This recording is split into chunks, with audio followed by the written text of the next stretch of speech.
보냈니? 오늘은 지금부터 시작을 해가지고 현대시 끝날 때까지 수업은 진행할 겁니다. 중간에 뭐 식사를 하셔야 된다거나 뭐 이러면 나가셔도 좋아요. 영상은 다 드리니까. 알겠죠? 그 영상 촬영 목적으로 이제 찍는 건데 여러분들은 이제 영상 들으실 필요 없는 거죠. 오케이? 자, 여튼지 간에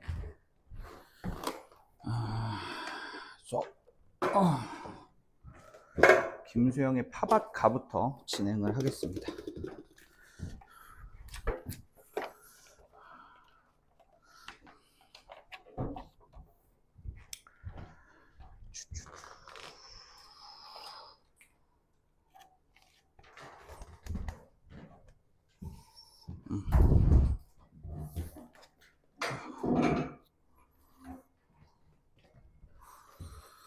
아휴. 이렇게 다 세팅이 된다. 자, 일단 고정적으로 정리를 해야 될 목록을 좀 적어보면은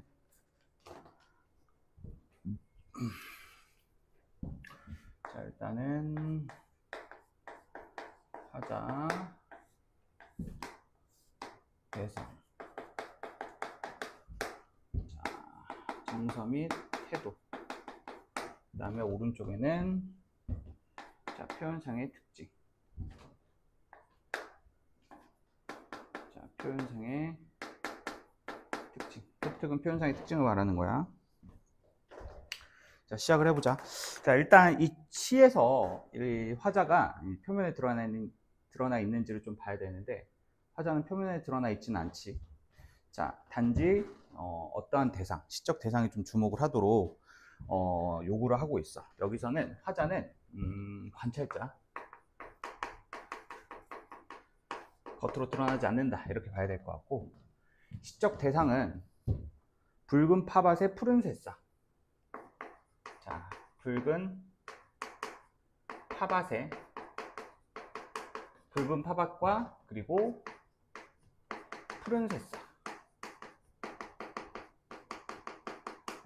자, 두 개의 시적 대상을 설정하고 있다고 봐야 될 것 같아. 오케이. 자, 여기서 붉은 파밭에 있는 푸른 새싹이 자, 각각 그 시적 화자가 말하고자 하는 시적 대상인데, 자, 붉은 파밭은 무엇을 의미하느냐? 낡은 가치관을 의미하지. 낡은 가치관. 자, 푸른 새싹은 무엇을 의미하고? 그렇지. 새로운 가치관. 여기서 가치관이란 단어를 무엇으로 이제 바꿔도 상관이 없느냐? 사랑이란 단어로 바꿔도 상관이 없어요.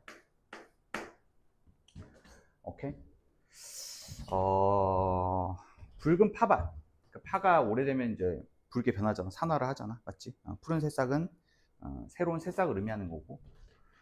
자, 얻는다는 것은 곧 잃는다는 것이다 라는 이러한 역설적 표현법을 통해 가지고 우리가 푸른 새싹이라고 볼 수 있는 어떤 새로운 가치관을 받아들이려면 오래된 가치관을 버려야 된다라는 깨달음을 주고 있는 작품이라고 볼 수 있어요.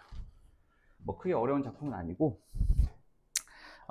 화자의 정서 및 태도를 보면은 의지적, 단정적, 어조를 통해서 우리가 확인해 볼 수가 있죠. 명령형 어조 이런 것들을 통해서. 자, 그리고 무슨 태도가 드러난다? 자, 깨달음의 태도가 드러난다. 자, 이렇게 볼 수가 있을 것 같아요. 잠시만 얘들아.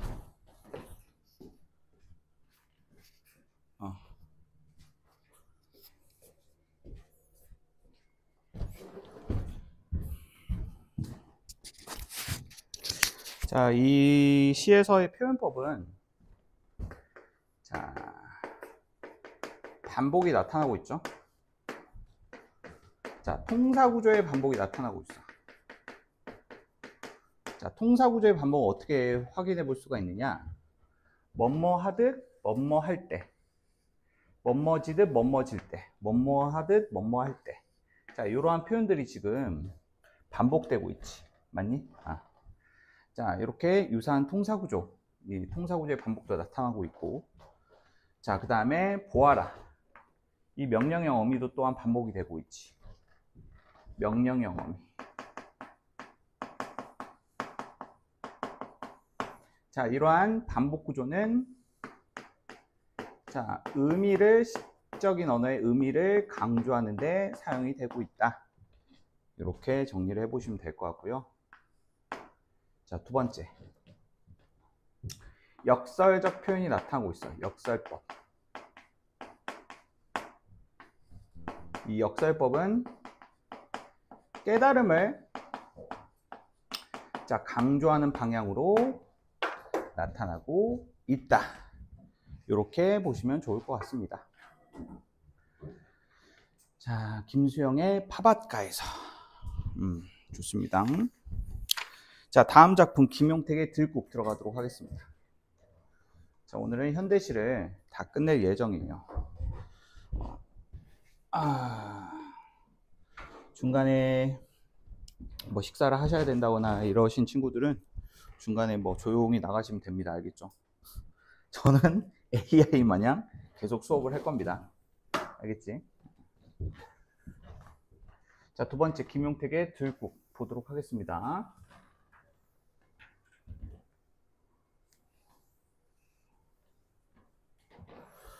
자, 일단은 화자는 임을 기다리고 있는, 맞죠? 임을 기다리고 있는 대상이라고 볼 수가 있을 것 같은데, 자, 여기서 화자는 들국으로 제시되고 있어요. 들국. 그러니까 님을 하염없이 기다리는 화자 자신의 모습을 들국으로 빗대 표현하고 있는데, 이러한 화자를 무슨 화자라고 하냐면 비유적 화자라고 합니다. 그러니까 시적 화자를 자연물로 빗대 표현하고 있는, 자, 표현상의 특징이 나타나고 있다, 이렇게 볼 수가 있어. 자, 그 다음에 시적 대상은 그대라고 볼 수가 있겠죠. 그대.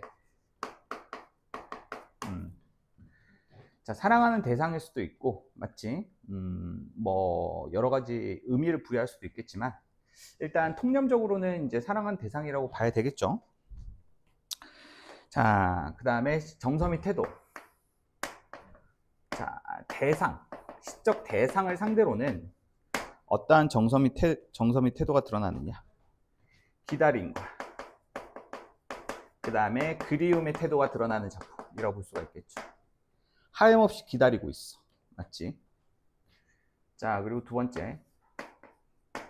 화자 자신에 대한 정서 및 태도는 아무리 기다려도 오지 않는 임을 기다리는 자신을 부정적으로 인식하고 있어. 그랬을 때 우리는 자조적 태도가 나타난다, 이런 말을 쓸 수가 있겠죠. 맞니? 자, 두 번째. 표현상의 특징 주로 좀 보면은 일단 반복이 나타나는지를 한번 봐야 될 것 같아요. 이 작품에서 반복은 시어와 시구의 반복이 나타나고 있다. 맞죠? 뭐 한다요, 뭐 한다요. 자, 이러한 시어가 이제 반복되고 있고, 맞지? 자, 그 다음에 뭐뭐 같이 이런 식으로, 맞지? 자, 뭔 소용이다요, 뭐 한다요, 이런 식의 시어, 시구미 이런 것들이 반복되고 있는데, 이러한 것들은 화자의 정서를 강조하는 방향으로 사용되고 있다. 맞지? 자, 그 다음에 두 번째. 비유법이 쓰이고 있는데, 여기서 화자 자신을 비유하는, 자, 마른 지푸라기와 같은 표현들이 있어. 맞지? 마른 지푸라기, 서연설이. 자, 이런 식의, 자, 직유, 은유, 의인이 다채롭게 쓰이고 있거든. 하나하나 찾아볼까? 자, 직유법이 쓰인 구절을 A, 은유법이 쓰인 구절을 B, 의인법이 쓰인 구절을 C, 이런 식으로 이 세 가지 비유가 모두 나타난 구절을 찾아보자고. 자, 직유법은 뭐뭐 같은, 이 부분 마른 지푸라기 같은 내 마음에 이 구절이 자 직유법이 쓰였다 이렇게 봐야 될 것 같고 맞지? 자 그리고 허연설이 이거는 마른 지푸라기라는 원관념이 아예 대놓고 숨어 있으니까 은유법이 쓰인다라고 볼 수가 있을 것 같고 맞지?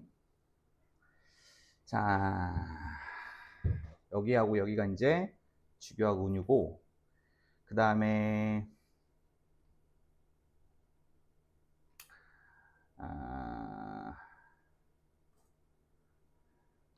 하얀 억새꽃 하얀 손짓 하얀 억새꽃의 하얀 손짓 이 부분은 하얀 억새꽃의 의인화된 표현이라고 볼 수가 있을 것 같아. 저기는 의인법이 쓰인 거 이렇게 구분해 볼 수가 있겠지. 그래가지고 세 가지 방식의 비유법이 동시에 다 쓰인 흔하지 않은 작품이라고 볼 수가 있을 것 같아요. 자, 그 다음에 자 이미지를 보면은 이 자연물을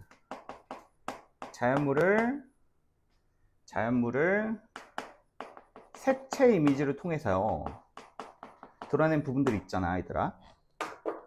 자연물의 색채 이미지로 드러낸 부분들은 여기 C 부분 하얀 억새꽃 하얀 손짓이라는 구절에서도 확인을 해볼 수가 있겠지, 맞지? 자, 이 자연물을 이제 굳이 이미지화 시킨 것들은 이 자연물의 시각적 속성, 즉 아름다움을 강조하는 거야. 이 작품은 이 자연물의 아름다움을 강조하는 그러한 표현상의 특징이 드러나는데 이 자연물의 아름다움을 강조하는 이 부분은 무엇과 대조적으로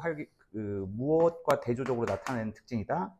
시적 화자와의 태도와 대조적으로 나타나는 특징이다. 그런 거지. 화자는 지금 오지 않는 힘을 기다리고 있어. 하지만 오지 않는 힘을 기다리고 있는 그 자연물, 그 화자가 처해 있는 그 자연 환경 어때? 되게 아름답잖아. 맞지? 그래서 이 화자의 처지와 상관없이 아름답게 펼쳐져 있는 이 자연물들은 화자의 자조감을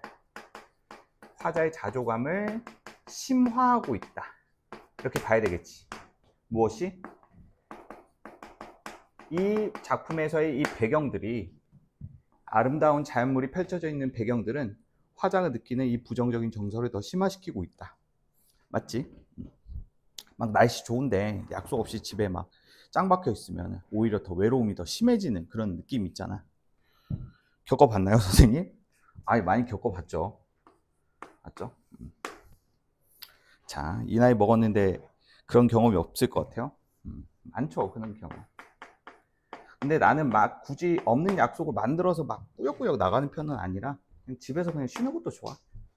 자, 사투리를 사용해서 이제 생동감이 드러나는 부분도 우리가 확인해 볼 수 있을 것 같고요. 자, 5번째. 자, 시간의 경과를 나타내는 표현들이 나타나고 있다. 여기서 보시면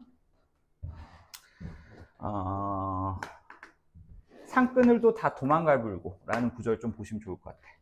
그러니까 산그늘이 거친 상태. 이거는 단순 시간의 흐름만이 나타나는 것뿐만 아니. 그러니까 이거는 시간의 흐름 플러스 그렇지.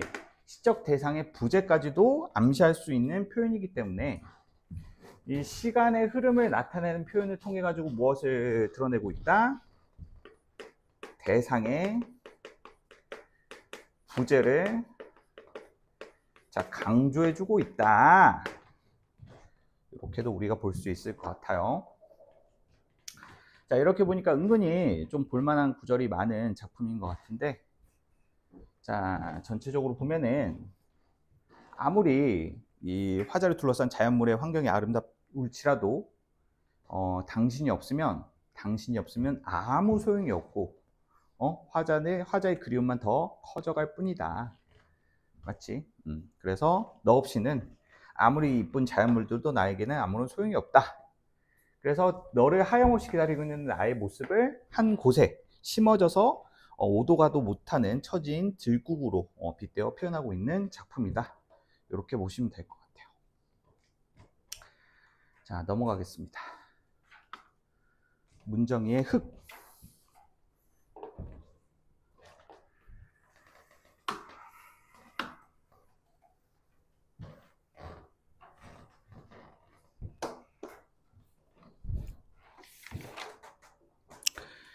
자, 여기서 보면은 시적 대상은 흙이죠.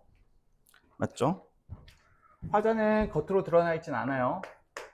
자, 관찰자로 드러나고 있다. 이렇게 보시면 될 것 같고, 시적 대상은 흙이죠. 시적 대상은 흙.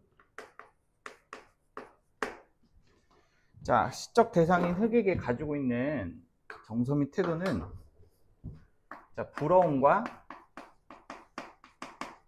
예찬의 태도가 나타난다. 대놓고 드러나 있죠. 제일 부러운 것은 그의 이름이다 라고 하면서, 자, 흙을 왜 그리워하느냐. 흙이 가지고 있는 속성 때문에 그런 거죠. 맞죠? 흙이 가지고 있는 속성을 좀 주목해 봐야 될 것 같은데, 이 흙이 가지고 있는 속성은 바로, 흙의 속성은 바로 생명의 근원, 귀의처적 성격을 가지고 있기 때문이죠. 귀의처적 성격. 귀의처적 성격이라는 것은 모든 천지 만물이 흙에서 어때? 타고 자라고 나옴으로. 맞죠? 그렇기 때문에 이제 흙의 의미를 이제 곱씹어 보면서 흙에 대한 무슨 태도? 그렇지. 예찬의 태도가 이어지고 있다. 이렇게 생각을 해보시면 어렵지 않은 작품이라고 볼 수가 있을 것 같아요. 아니? 자, 그리고 또 여기서 보면은 마지막 구절을 좀 봐야 될 것 같은데, 슬프고 아름다운 목숨의 메아리, 이런 역사적인 표현이 나타나고 있죠. 자, 슬프고 아름다운 역사적 메아리도 흙에 대한 예찬적 태도로 이제 모아주시면 되는데, 흙이 가지고 있는 것은 생명의 근원이자 바로, 자, 모성적 속성 때문에, 자, 모성적 이미지 때문에. 이 모성적 이미지라는 것은 자신을 희생해서 다른 것을 자, 품는 모습이 나타날 때 우리는 모성적 이미지가 나타난다고 볼 수가 있어요.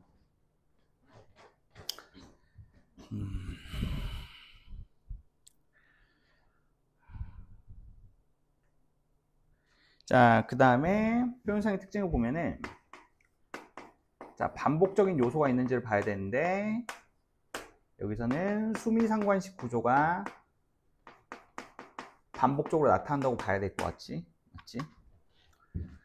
첫 번째 연에서 나오는, 자, 흙이 가진 것 중에 제일 부러운 것은 그의 이름이다. 그리고 또 여기, 흙이 가진 것 중에 제일 부러운 것은 그의 이름이다. 동일한 문장 구조가 시의 초반부랑 후반부에 반복되고 있으므로, 자, 이런 수미상관이 반복적 요소로 나타난다고 볼 수가 있고, 이것은 주제를 강화시키는 방향으로 쓰이고 있다. 두 번째, 자, 현재 시제가 사용되고 있죠. 현재 시제를 사용함으로써, 자, 화자의 현재적인 깨달음을 강조하고 있다. 여기서는 현장감도 강조하고 있다도 봐야 되겠죠. 현장감.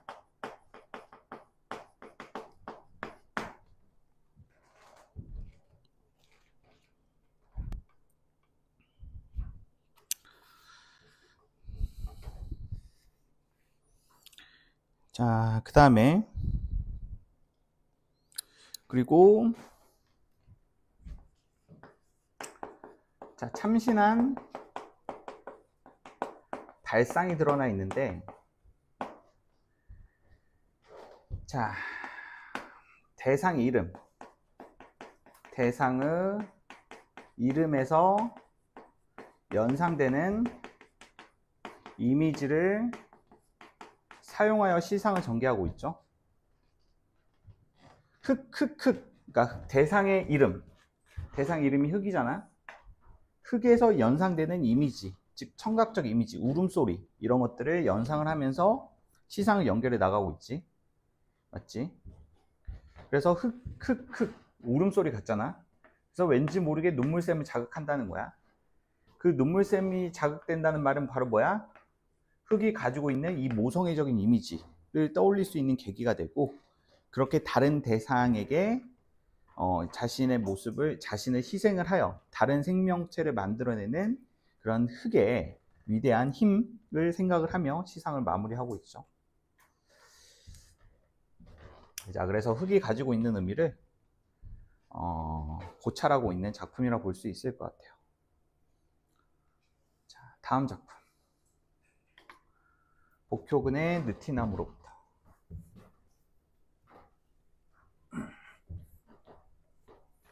시적 대상이 자연물이죠. 시적 대상이 자연물이고, 자, 그리고 또 의인화된 시적 대상을 자연물에 의인화시키고, 자, 그리고 또 이제 속성을 주목하고 있고, 그러면 어느 정도 좀 패턴화를 시킬 수 있을 것 같아, 얘들아.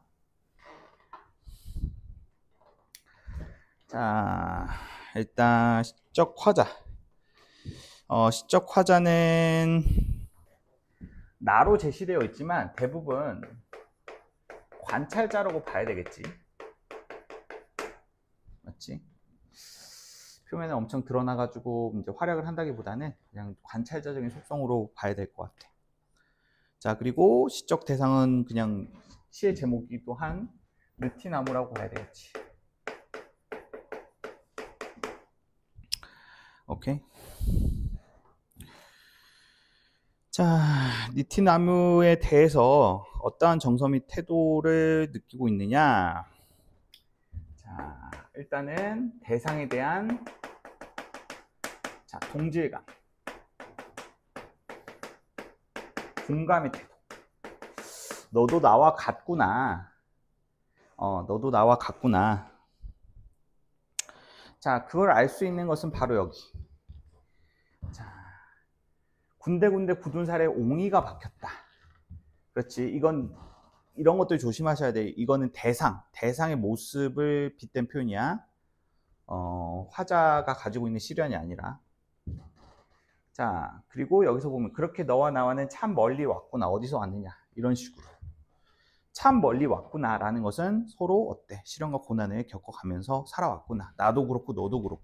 야, 너도 힘들었어? 나도 힘들게 살아왔어.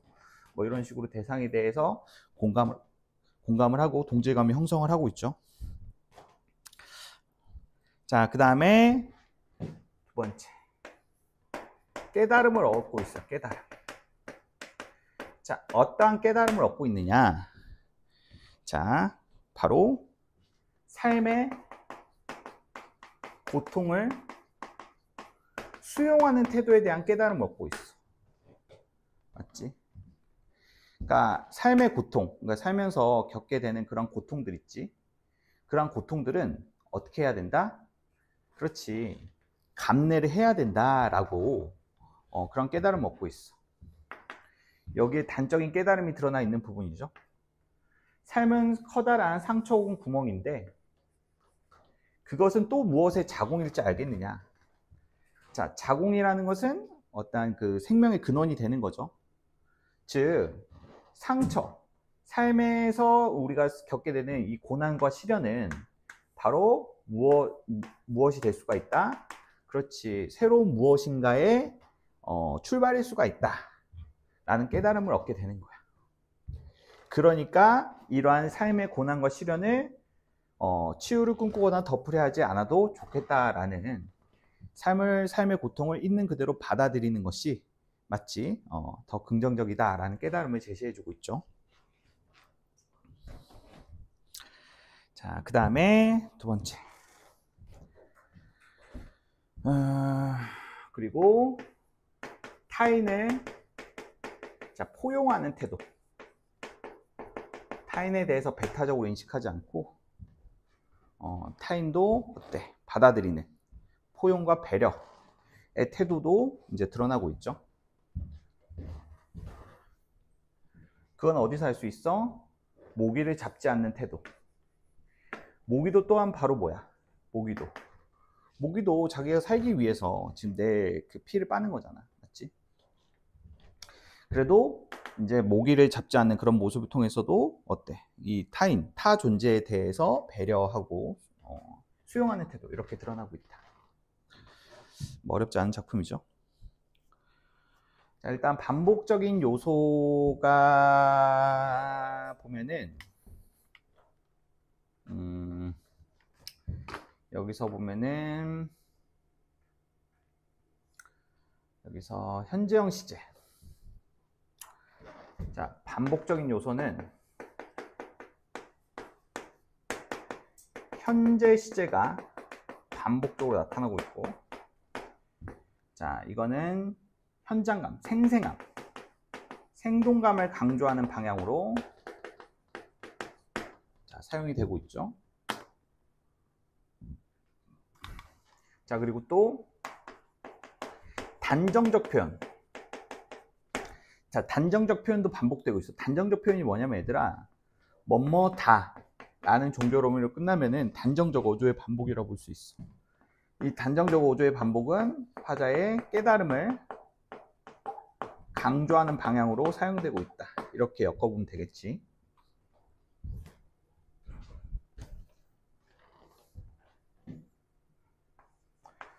자, 그 다음에 두 번째.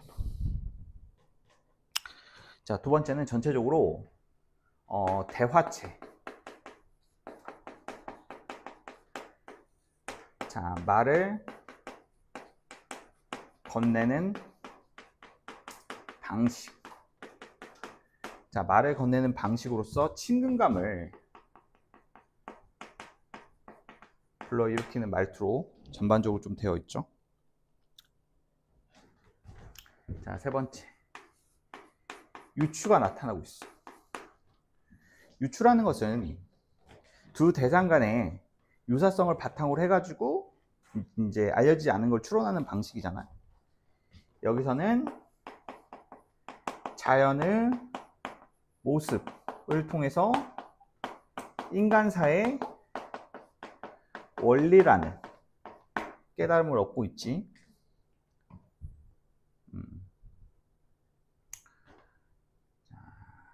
오케이. 느티나무의 내생이라는 부분을 통해서 느티나무가 가지고 있는 상처 속에서 새로운 생명체가 탄생하는 것을 관찰을 하고 그걸 통해서 인간사의 어떤 원리나 깨달음을 얻게 되는 거야. 아, 우리가 살면서 겪게 되는 고난과 시련 또한 어떠한 새로운 것의 시작일 수가 있으니 이것을 어때? 너무 고통스러워하지 말고 그대로 받아들이는, 맞지? 피하려고 하지 말고 받아들이는 태도가 중요하겠구나. 이런 식의 깨달음을 드러내고 있는 작품이라고 볼 수가 있겠지.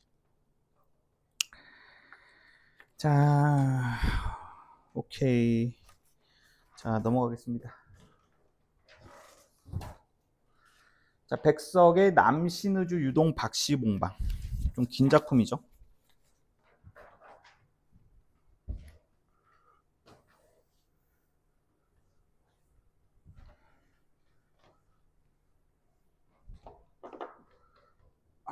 자, 화자는 나.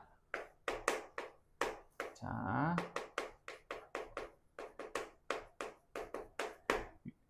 그러니까 집을 떠나 유랑하는 처지, 맞지? 유랑한 처지로 살아가고 있는 나의 모습이 제시되어 있죠. 나는 이곳저곳 정처 없이 떠돌다가 자, 무엇에 대해서 이야기를 해주고 있느냐? 자, 자신의 삶에 대해서 이야기를 하고 있어. 맞지? 그러니까 화자는 자기 스스로 가족과 떨어져서 이리저리 방황을 하고 유랑해야 되는 그 자기의 삶을 대상으로 해서 이야기를 전개해 나가고 있어. 맞지? 여기서 막 보면은 나는 아내도 없고 집도 없어지고 이러면서 나의 현재 처지에 대해서 막 말을 해주고 있잖아. 맞지? 자, 자신의 삶에 대해서 처음엔 어떻게 이제 여기고 있느냐? 무기력함, 자족, 이러한 부정적인 정서를 느끼게 돼요. 뭐니? 여기서 보면은 막 이곳 갈 곳도 없어가지고 이곳저곳 막 쓸쓸한 거리를 헤매다가 어느 목순의 집 그 빈 방에 월세살이를 이제 시작을 했는데 그 방은 막 그렇게 좋은 컨디션의 상태가 아니야. 그런 좋은 컨디션의 상태가 아닌 방 속에서도 자, 화자는 어때? 그렇지. 자기의 삶을 생각을 하며 이런 끝없이 무기력한 모습들을 막 보여주고 있지. 맞니?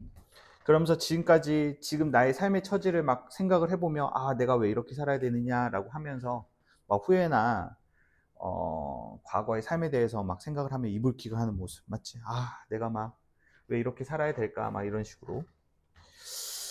그러다가 갑자기 어때? 막 가슴이 답답하기도 하고 눈물이 막 나려고도 하고 부끄럽기도 하고 그러면 슬픔과 어리석음에 눌려 죽을 수밖에 없다는 것을 막 깨닫고 있을 막 그때 아, 이렇게 살 바엔 차라리 죽어야 되겠다 이런 생각을 하는 순간에 여기서 자, 어떠한 태도가 나타나고 있지? 그렇지. 자, 삶에 대한 극복의지. 깨달음이 드러나고 있어. 자, 삶에 대한 깨달음이 나타나고 있어. 그 깨달음은 바로 무엇이냐? 그것은 바로 뭐냐면, 자, 잠시 뒤에 나는 고개를 들어, 자, 높은 천정을 바라보는 건데, 이게 깨달음이야. 내 뜻이며 힘으로 나를 이끌어가는 것이 힘든 일인 것을 생각을 하며, 이것들보다 더 크고 높은 것, 이 더 크고 높은 것이 바로 뭐예요? 화자가 처한 운명이라는 거죠. 운명. 그러니까 내가 이렇게 무기력하게 살아갈 수밖에 없는 것은 내가 잘못해서가 아니다. 나의 운명이 이렇게 타고나서 내가 이렇게 사는 것이다 라고 인식을 하게 되는 거예요. 그러면 스스로에 대해서 막 그렇게 부정적으로 생각할 필요 없죠. 내가 아무리 발버둥 쳤어도 나는 이렇게밖에 살 수가 없었겠구나. 어떻게 보면 비겁한 자기 합리화라고도 볼 수가 있겠지만, 맞죠? 자기의 운명을 이렇게 운명론적으로 자기의 처지를 바라보게 되면 한편으로는 마음이 좀 편해지는 것이 있을 거란 말이야. 아, 내가 아무리 발버둥 쳤어도 나는 이렇게 될 운명이었나 보다 라고 생각을 해보면 마음이 편안해지겠죠. 맞나요? 자, 그리고 나서 이제 그렇게 이제 자기의 삶을 받아들였어. 그러면서 시간이 지났어. 그러니까 시간이 막 지났는데, 근데 시간이 지나니까 어때? 어지러운 마음이면 슬픔이며 한탄이며 가라앉을 것 같은 것은 차차 감금이 되어 가라앉고, 여기서 하강적 이미지가 쓰이고 있죠. 앞에서 쓰이는 하강적 이미지는 좀 부정적인 느낌으로 많이 쓰였는데 여기서 쓰이는 하강적 이미지는 뭘로 쓰이고 있다. 그렇지. 긍정적인 의미. 안정을 찾아가고 있는 화자의 모습. 마치 스트레스나 이러한 것들이 쭉 내려가는, 자, 그러한 긍정적 의미의 하강적 이미지이기 때문에 이런 것들 체크를 해야 됩니다. 중요한 시어예요. 자, 그래서 이러한 식의 삶의 깨달음을 얻고 난 이후에 화자가 가지고 있는 이러한 어느 정도의 내면적 고통이나 이런 것들은 좀 가라앉게 되었어. 자, 그러다가 외로운 생각만이 든 때쯤에서는 나주손의 쌀랑쌀랑, 방언이죠. 저녁 무렵에 쌀랑쌀랑 쌀랑눈이 와서, 쌀랑눈, 시련과 고난이라고 봐야 될 것 같아요. 쌀랑눈이 와서 문창을 치기도 하는 때도 있는데, 자, 나는 이런 저녁에는 화로를 더욱 다가끼며 무릎을 꿇어오며, 자, 어떠한 삶의 태도를 보여주고 있어? 어느 먼 산 뒷옆의 바우섭은 바위 옆이에요. 평안도 방언입니다. 바위 옆에 따로 외로이 서서 어두운데 하이하니 색채대비가 나타나고 있죠. 눈을 맞을 그 마른 잎새에는 쌀랑쏠랑, 자, 청각적 이미지의 반복이죠. 소리도 나며 눈을 맞을 그 드물다는 굳고정한 갈매나무라는 나무를 생각하는 것이다. 갈매나무. 한국 그 현대 문학에서 손의 꼽을 시어 중에 하나죠. 갈매나무. 자, 이 갈매나무는 화자의 삶의 의지를 환기하는 객관적 상간물이라고 볼 수가 있어. 맞지? 자, 강인한 삶의 의지를 표상하는 객관적 상간물이라고 정리를 해줬죠. 자, 보시면은 화자의 정서미 태도가 1번에서 2, 3번으로 가는 시상의 전환이 나타나는 게 이 작품의 가장 큰 특징이야. 맞지? 이 시상의 전환은 자기의 이러한 자기가 처한 삶에 대한 운명적인 깨달음과 그리고 자 거기에 그것을 넘어 자기가 정한 시련을 극복해 나가는 적극적인 삶의 의지로의 변환도 포함이 되는데, 자 여기서 삶의 의지를 표상하는 것은 바로 객관적 상가물인 갈매나무야. 이 갈매나무는 화자가 이제 이러한 힘든 삶을 버틸 수 있는 위로가 되는 매개체지. 왜 그럴까? 자, 자기의 삶을 지탱해주는 존재로서 갈매나무를 떠올리게 돼. 시적 대상이기도 합니다. 왜 갈매나무가 시적 대상으로서 화자의 삶의 의지를 강조하는 의미로 사용이 되었느냐? 이 갈매나무의 존재를 봐봐. 이 갈매는 별로 중요하지 않아. 이 나무라는 존재가 중요한 거야. 나무라는 존재가. 나무라는 존재는 너희들도 알다시피 이게 하얀 들국 생각하면 돼. 봐봐. 똑같은 자연물이지만 김용택의 하얀 들국에서 들국이란 자연물은 그 자리에 나고 자라서 움직일 수 있어 없어? 움직일 수 없지. 맞지? 그러니까 이미 오지 않은 힘을 기다리는 자기의 무기력한 모습을 이제 하얀 들국으로 빗대 표현했잖아. 거기서 쓰이는 자연물은 어때? 약간 부정적인 의미지야. 오도가도 할 수 없는 무기력한 이미지를 상징하고 있지. 근데 여기서 갈매나무는 어때? 그렇지. 한 곳에서 나고 자란 그 나무는 비가 오니 눈이 오니 비가 와도 눈이 와도 어때? 그 자리에서 그 외부 환경의 변화를 묵묵히 온몸으로 받아들일 수밖에 없죠. 맞나요? 그 나무를 생각을 하며 나도 어떠한 뭐가 돼야 되겠다. 이 나무와 같은 존재가 돼야 되겠다. 라고 생각을 하는 거야. 그러니까 나무는 아무런 소리, 불평, 불만도 없이 그 자리에서 비가 오나 눈이 오나 태풍이 나 오박이 쏟아지나 그냥 묵묵히 그 자리를 지킬 뿐이죠. 그러한 나무를 보면서 자기도 그러한 존재가 돼야 되겠다라고 깨달음을 얻는 거야. 무슨 말인지 알겠니? 자, 그래서 이 나무와 같은 무슨 존재? 그렇지. 모든 삶의 고난과 시련을 묵묵히가 핵심이야. 묵묵히 받아들이는 존재인 갈매나무의 삶의 모습을 화자도 어때? 닮아가려는 그런 모습을 보여주면서 시가 마무리되고 있죠.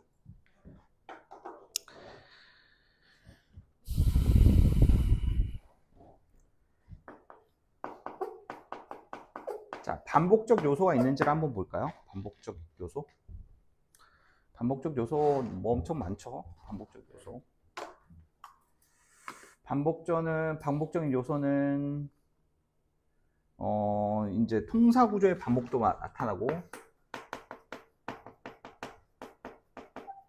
시어 및 시구의 반복도 나타나고 맞죠? 특히나 여기서 보면은 자 여기서 보면은 뭐 슬픔이며 한탄이며 이런 연결사로 연결되는 열거적으로 반복되는 것들이 많아. 특히나 열거법이 많이 쓰이는데 늘 말하지만 열거법은 속성 강조야. 속성 강조. 그 열거된 대상의 속성이 강조되고 있다 이렇게 생각을 해야 돼. 가령 이렇게 보면 돼. 뭐 어떤 게 나오든지 간에. 자, 아내도 없고 집도 없어지고 동생들과 자 이것도 열거된 대상들이지. 아내, 집, 부모. 자 자기가 지금 부재하는 대상들이 열거하고 있어. 무엇을 강조하고 있는 거야? 그렇지. 그 집을 떠나 쓸쓸하게 유랑해야 되는 자기의 처지를 강조하는 거야. 오케이? 자 바람과 추위가 어때? 점점 세게 불고 거세지는 것은 자기가 처한 그 고난적 상황이 강조되는 거야. 그런 식으로 열거되는 것들은 그 열거된 대상들의 그 속성이 순간적으로 강조되는 것이다. 뭐 어렵지 않게 볼 수가 있을 것 같고. 자 그리고 자, 편지 형식의 산문체, 서사가 드러나고 있다. 잘 봐봐, 얘들아. 우리가 어떤 서사적 성격이 나타난다라고 했을 때 그 서사적 성격의 판단 유무는 세 가지만 확인하면 돼.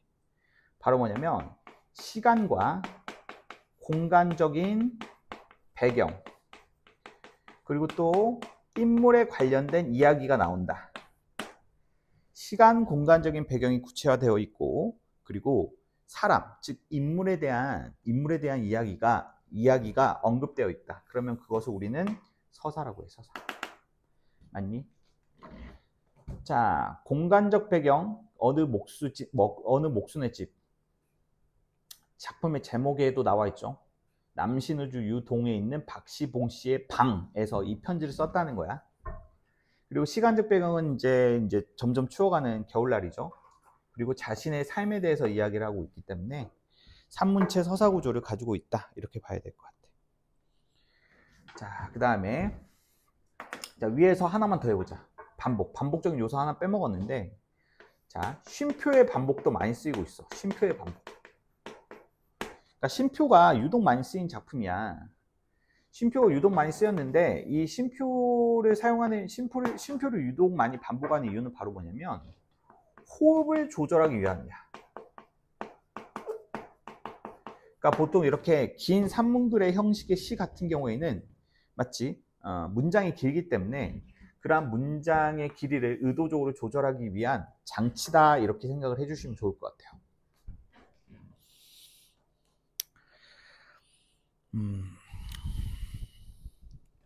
자, 그 다음에 다양한 향토적인 느낌이 나타나고 있죠. 여기서는 이제 방언을 통해서도 그렇게 나타나고 있고 소재를 통해서도 나타나고 있어. 맞지? 어떠한 소재가 나오고 있느냐? 여기서 보면은 디롱뱅이의 북덕불이라는, 맞죠? 요런 소재. 디롱뱅이 북덕불. 그러니까 디롱뱅이는 막 이러한 통인데, 요관같이 생긴 통인데, 그 시골에서는 이제 개별 난방이 안 되니까 이러한 놋그릇에 숯불 같은 걸 담아가지고 이 방 한 가운데 놓고 그것을 난방기구로 썼단 말이야. 아무튼 시골에서 이제 시골적 느낌이 강하게 나타나고 있죠. 오케이. 자, 그 정도로 좀 보시면 될 것 같아요. 자, 넘기겠습니다. 자, 최승호의 내 영혼의 북가시나무.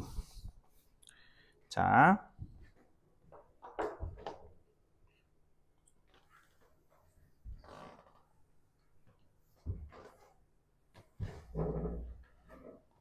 일단은 5시 반까지 한번 하고 끊을게요.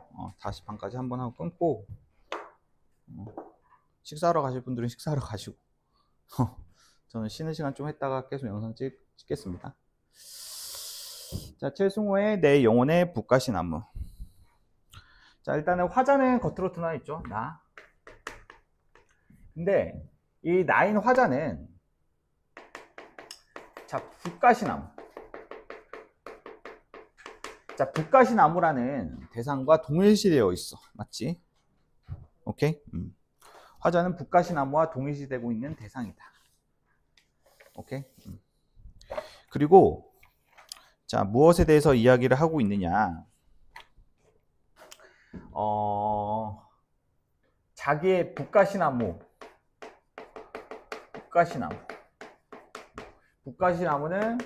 화자의 영혼을 상징하는 대상이야.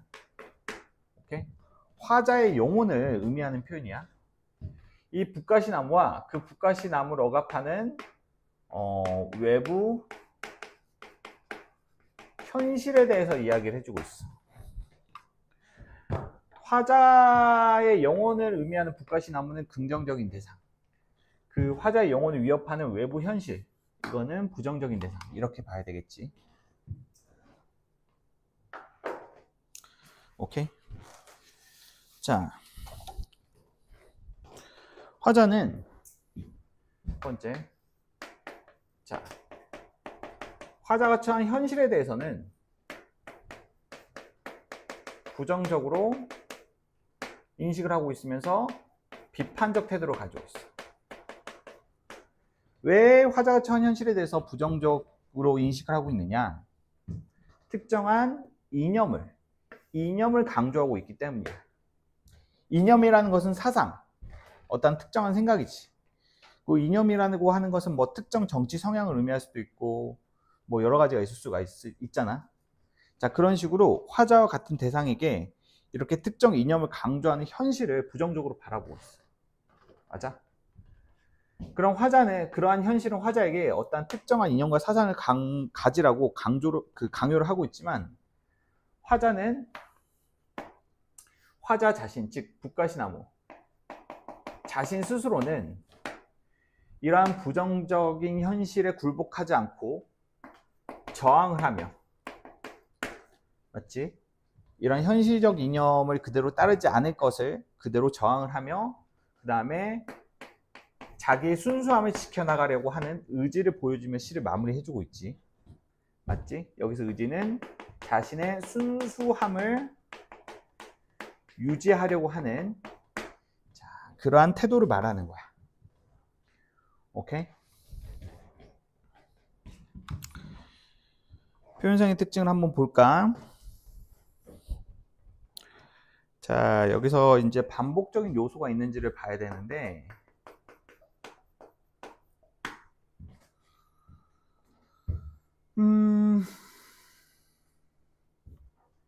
여기서는 딱히 반복적인 요소,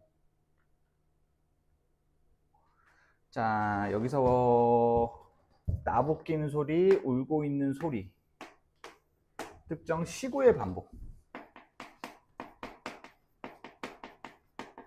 여기서는 시구의 반복 정도로 봐야 될 것 같네.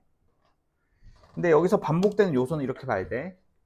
내 앙상의 몸통에 매달려 나부끼는 소리는 어때? 그러니까 북가시나무로 비유되고 있는 화자의 몸에 걸려있는 플래카드들이 내는 소리잖아. 그 플래카드들은 맥락상 어때? 특정한 이념을 선전하는 도구로 의미가 나타나고 있기 때문에 부정적인 의미지. 이러한 소리를 강제로 내야 된다는 그런 것들 때문에 화자의 내면에서는 어때? 그렇지, 슬픈 소리를 내고 있는 거야. 슬픈 목소리를 내고 있는 거지. 자, 그래서 이 시구의 반복을 통해서 자, 대조되는 의미를 부각하고 있지. 오케이? 다시 한번 말하지만 내 앙상 몸통에 매달려 나부끼는 소리들은 이 플래카드들이 바람에 흔들리면서 내는 소리고, 그것은 화자가 부정적으로 인식하는 소리인데, 그것을 강제로 낼 수밖에 없는 그 현실에 화자가 슬퍼하는 그 내면의 울음소리를 뒤에 있는 소리로 나타내고 있어. 서로 의미가 다르다는 거야. 자, 그 다음에 두 번째. 전체적으로 비유적 표현이 많이 나타나고 있지. 자, 일단 여기서 쓰이는 비유적 표현은 의인아. 자, 북가시나무 자체가 화자의 내면 정신을 빗댄 표현이잖아. 이거 전체를 의인화 시켰다고 봐야 될 것 같아. 오케이? 자, 그 다음에 비유와 형상화도 쓰고 있어. 형상화. 추상적인 것을 구체적으로 나타냈으면 형상화가 쓰이는 거라고 말을 했지. 여기서는 화자의 정신을 나무로 빗대, 시각적 이미지인 나무로 빗대 표현했기 때문에 북가시나무는 의인화된 대상이자 무슨 대상? 형상화된 대상이다. 이렇게 우리가 기본기를 잡을 수 있을 것 같아. 오케이?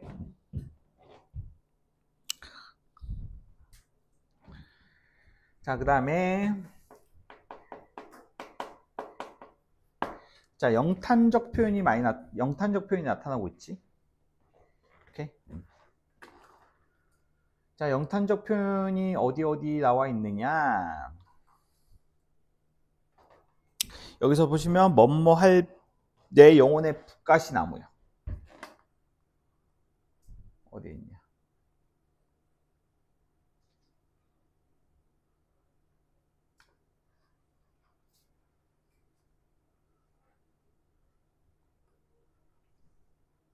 어? 잠깐만.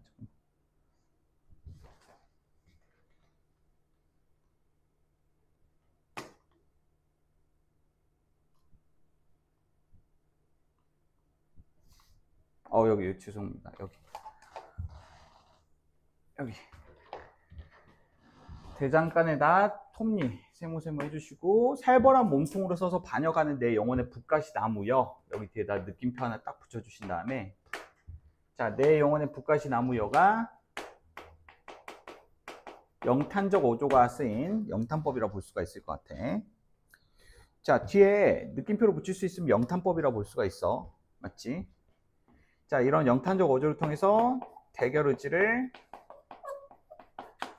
자, 강조해주고 있다. 오케이? 자, 그리고 네 번째. 자, 도치를 통해서도 도치법을 통해 가지고 순수한 영혼을 지키려는 의지를 또 강조해주고 있지. 자, 아무리 현실이 나를 위협하고 나를 재단하려고 해도 나는 어떻게 할 것이다? 잎사귀 달린 씨, 과일을 나눠주는 씨. 그렇지. 그러한 내가 가지고 있는 내면의 순수함을 가지고 있는 그 씨를 끝까지 쓰겠다라고 이제 언급을 해주고 있잖아. 아무리 하늘에서 새 한 마리 깃들여 지저귀지 않아도 라는 말은 뭐냐면 아무도 나의 삶을 뭐 하지 않아도 응원해주거나 도와주지 않아도 나는 어떻게 하겠다? 이러한 시를 꼭 쓰겠다라고, 즉 내 영혼의 순수함을 계속 지켜내겠다라는 것을 강조해주고 있어. 무슨 말인지 알겠어? 자, 외부의 위협과 또 외로움에도 불구하고 내가 가지고 있는 순수함을 지켜나가겠다라는 의지를 보여주면서 마무리해주고 있는 거야. 됐어? 자, 여기에서 저는 이연이 이제 핵심 포인트라고 생각을 하는데, 이것도 한 3번 강조한 것 같아요. 한 3번 강조했는데, 여기서 보시면 허공은 나의 나라. 여기서 허공은 무슨 이미지? 밑에 적혀 있듯이 자유의 공간이니까 긍정적인 이미지. 맞지? 죽었다 생각하고 사라진 신목. 자, 신목의 향기를 맡으며 밤을 보내고, 밤도 어때? 긍정적인 대상이라고 볼 수가 있어요. 맞죠? 자, 화자의 개성적 인식이 들어간 시구라고 볼 수가 있겠지. 맞지? 여기서 이제 밤은 이제 화자를 위협하는 존재가 없는 위로와 휴식의 그 시간과 성격이라는 점에서 긍정적인 의미라고 했어. 맞지? 자, 그 정도를 보시면 좋을 것 같아요. 나머지는 자, 밑에 있는 해석 위주로 공부를 해주시면 좋을 것 같습니다.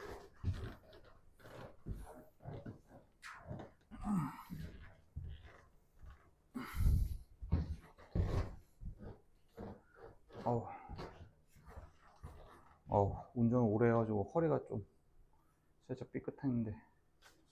자, 박모거리 경사 패스하고요. 자, 박제삼의 겨울나무를 보며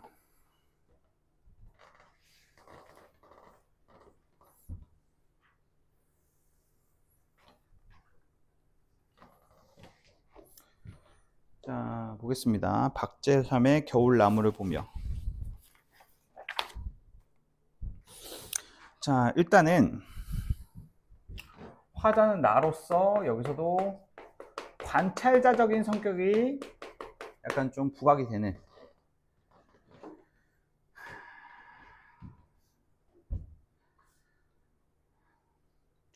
자, 대상은 바로 이제 겨울나무입니다. 겨울나무. 이 겨울나무는 화자가 이제 관찰하는 대상이기도 한데, 이 겨울나무는 화자의 처지와 대응이 되는 자연물이라 볼 수가 있을 것 같아. 오케이? 그러니까 이것도 약간 경사랑 비슷해. 나이가 든 나의 처지를 이 겨울나무를 보며 동질감을 느끼고 있어. 왜 동질감을 느끼고 있느냐? 자, 나이가 들어서 이제 마흔 가까운, 어우, 이제 내 나이네. 송등이 앙상한 때는 나무들도 전부 겨울나무가 되어서 이파리나 이런 것들이 다 떨어뜨리잖아. 그렇게 앙상한 모습으로 이제 나타나고 있는 나목과 가까운 그 겨울나무를 보며 나이가 들어간 자신의 처지와 동일시화 시키고 있는 작품이라 볼 수가 있어. 근데 여기서는 요게 이제 포인트지. 나이가 드니까 겨울나무가 잎사귀를 다 떨어뜨려 버리고 맨몸에 나목으로 남아있듯이 화자 자신도 나이가 드니까 어때? 이제 젊은 날의 방황, 걱정, 그리움 등을 다 떨어내고 오히려 더 마음은 더 시원해졌다라는 거야. 예전에는 뭐 사소한 질투, 시련 뭐 이런 것들이 화자를 좀 괴롭게 했는데 나이가 드니까 그런 것들에 대한 감정의 소요, 감정의 흔들림에서 조금 벗어날 수 있었다라는 것을 비유적으로 표현해 주고 있어. 맞니? 그러한 자기의 처지를 시각적으로 드러내는 표현이 발가벗고 탕에 들어가 있는 표현으로 나타내고 있는 거지. 맞지? 벗을 것을 다 벗어버리고 이제 탕에 앉아서 뭔가 이제 그러한 감정들을 다 내려놓으니까, 그러니까 그러한 겨울나무들이 나를 향해 손을 흔들며 기쁘게 다가오는 것 같음을 나는 확인할 따름이었다. 그렇지. 자, 여기서 겨울나무는 화자의 처지와 대응이 되면서 화자의 처지와 대응이 되면서 동일시되는 대상이다. 이렇게 보면 될 것 같지.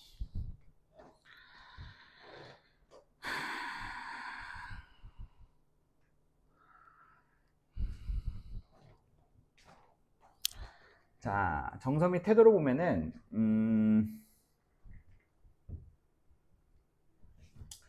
자, 이렇게 크게 두 가지로 나눠보면 될 것 같아. 화자의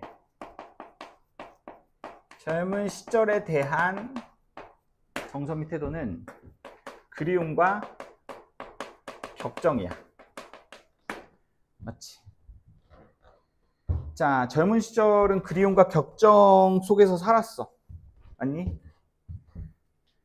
그러니까 젊은 날에는 그 감정에 되게 솔직하잖아. 맞지? 그리움과 격정. 뭐 누군가를 엄청 열렬하게 사랑해 보기도 했고, 헤어지고 나서 뭐 엄청나게 아프기도 했었고, 그립기도 했었고, 뭐 그런 식의 정서를 느꼈지. 근데 이제 40 가까운 나이. 자, 나이 든 시절. 자, 젊은 시절의 화자는 이러한 그리움과 걱정의 모습이었는데, 나이 든 시절에는 깨달음을 얻고 있어. 깨달음.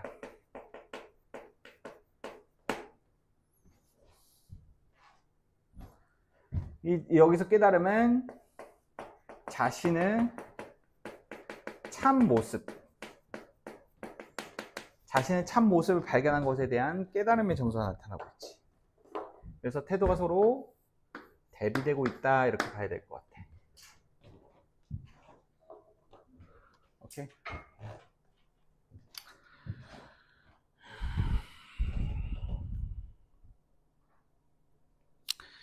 자, 여기서 반복법.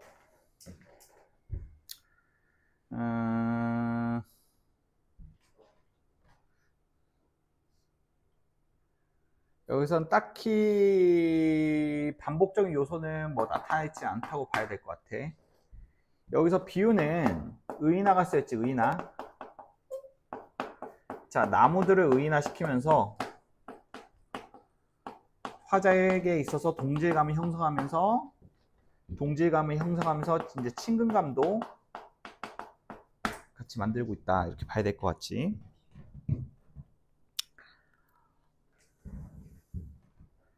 자, 그리고 또 특정 공간에서, 특정 공간, 이 탕이라는 공간에서 깨달음의 구조를 일처시키고 있어. 그러니까 탕이라는 공간이 단순하게 깨달음을 얻는 공간의 의미를 넘어 탕이라는 공간의 성격상 옷을 다 벗고 들어간다 라는, 자, 그러한 공간이잖아. 맞지? 그렇기 때문에 탕이 단순히 깨달음을 얻는 단순한 공간이라기보다는 깨달음을 얻고 있는 그 구조와 일치하고 있다라는 거야. 즉 벗을 것을 다 버리고 맨몸으로 탕에 들어와 있을 때야만 자기의 참모습을 발견할 수 있다라는 자신의 그 깨달음과 깨달음의 구조와 일치하는 공간이라고 볼 수가 있어. 자, 공간적 배경인 탕이 화자의 깨달음의 구조와 일치하는, 자, 형태가 나타나고 있다.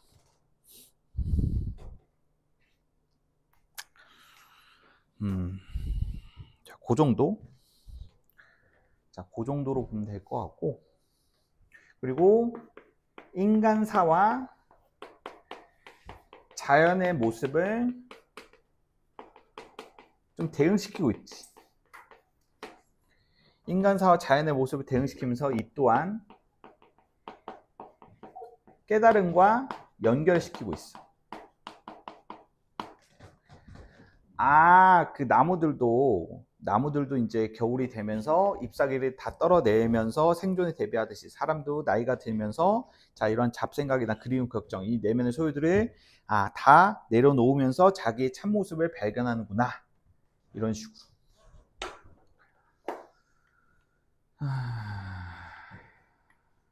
자, 넘어갈게요. 자, 고재종의 감나무 그늘 아래.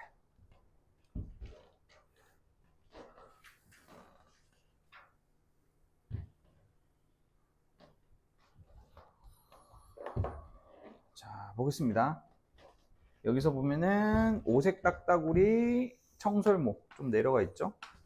이것만 좀 잘 세팅해 주시고요. 자, 화자는 관찰자로 드러나고 있습니다. 관찰자. 겉으로 드러나 있지는 않아요. 맞죠? 자, 무엇에 대해서 이야기를 해주고 있느냐. 자, 감나무와 그리고 감나무에서 일어나는 감, 요 두 개 시적 대상으로 삼고 있는데, 특히나 이제 감나무 같은 경우에는 화자와 동일시되고 있는 대상이다, 이렇게 봐야 될 것 같지. 오케이, 감나무는 화자와 동일시되고 있는 대상이야. 오케이. 자, 감나무에서 감이 익어가고 있잖아. 그러니까 감나무가 화자와 동일시되고 있다면, 그렇다면 감나무에서 감이 익어가고 있는 것은 화자에게 있어서 무슨 의미로 이제 대응이 되냐면, 바로 화자가 가지고 있는 내적인 성숙이 이루어지는 과정과 대응이 되고 있다, 이렇게 볼 수가 있어. 그러니까 감나무에서 감이 익어가는 것은 화자가 가지고 있는 내적 성숙이 이루어지고 있는 단계, 즉 그리움이 어때? 그리움이라는 그 감정이 익어가면서 어떤 깨달음으로 전환되는, 자, 그 의미로 연결되고 있다는 거지. 자, 정서 및 태도는 그리움과 기다림이라는 정서가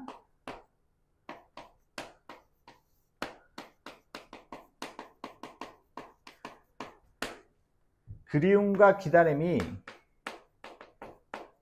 내적 성숙을 이룰 수 있는 원동력이라는 깨달음을 얻고 있어. 오케이? 자, 반대로 말해서 내적 성숙을 위해서는 그리움과 기다림의 태도가 필요하다라는 깨달음을 이제 보여주고 있는 거야. 알겠어? 그러니까 그리움과 기다림이 내적 성숙을 위해서는 필요한 요소라는 거지. 그러니까 이게 전체적으로 보면은 이 표면상으로 이 감나무에서 감이 익어가기 위해서 필요한 것은 이제 뭐 뭐 감나무를 흔드는 대상인 뭐 오색 딱따구리, 청설모, 비, 바람 이런 것들이잖아. 맞아? 이러한 것들이 감나무에서 감이 익어가는데 필요하듯이 화자가 내적 성숙을 이루기 위해서는 자, 무엇이 필요하다? 충분한 기다림과 그리움의 시간이 필요하다라는 그런 깨달음을 얻고 있는 거야. 이해되니? 그래서 이 표면상의 시어랑 이면상으로 전달하고자 하는 의미의 연결성을 잘 봐야 돼. 다시 한번 강조를 하면은 감나무에서 감이 익어가기 위해서 여러 대상들이 여러 이제 뭐 흰구름, 장대비 뭐 이런 것들이 필요하듯이 화자가 내적 성숙을 이루기 위해서는 충분한 그리움과 기다림의 태도가 필요하다라는 그 깨달음을 전달하고 있는 작품이다. 오케이. 자, 그래서 반복적인 요소를 보자. 자, 반복적인 요소를 보면은 통사구조의 반복이 나타나고 있지. 통사구조. 한번 찾아볼래? 자, 이 작품에서 나타나는 문장 구조의 반복. 자, 그것은 바로 감나무 잎술이 흔드는 게 어찌 바람뿐이냐. A1이라고 해봐. 맞지?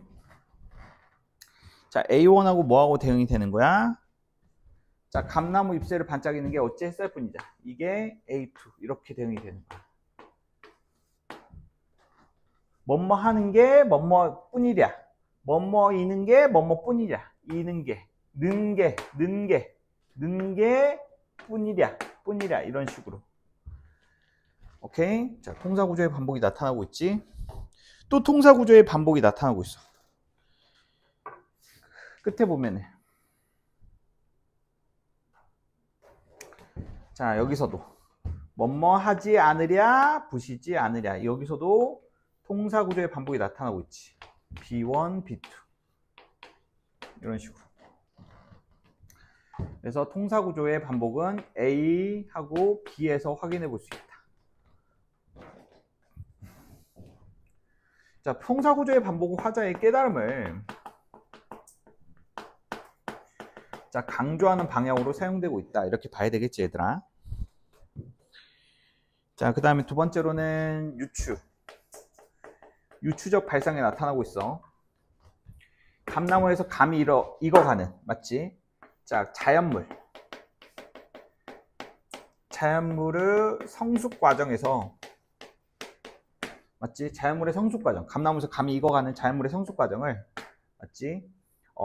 화자의 내적, 그렇지? 인간사에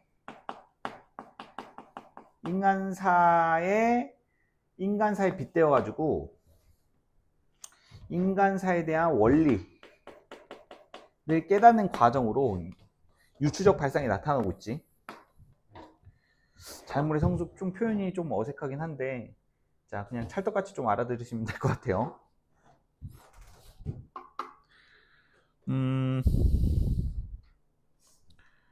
자, 그 다음에 이것도 형상화가 쓰이고 있죠. 형상화.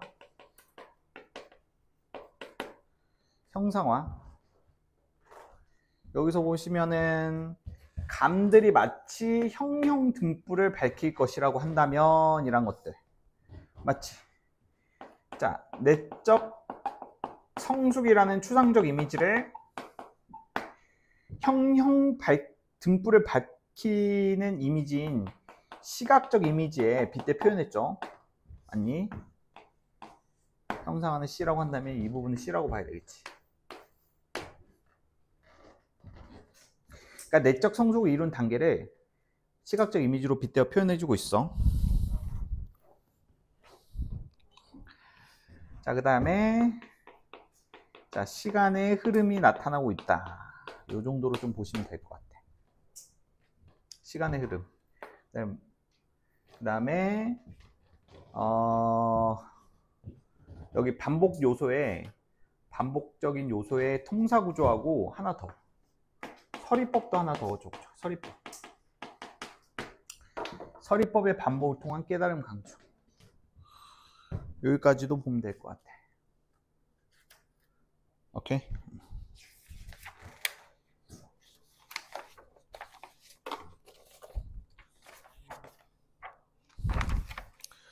자, 27번 작품까지 했고요. 자, 잠시 끊었다 가겠습니다. 잠깐만. 아이고.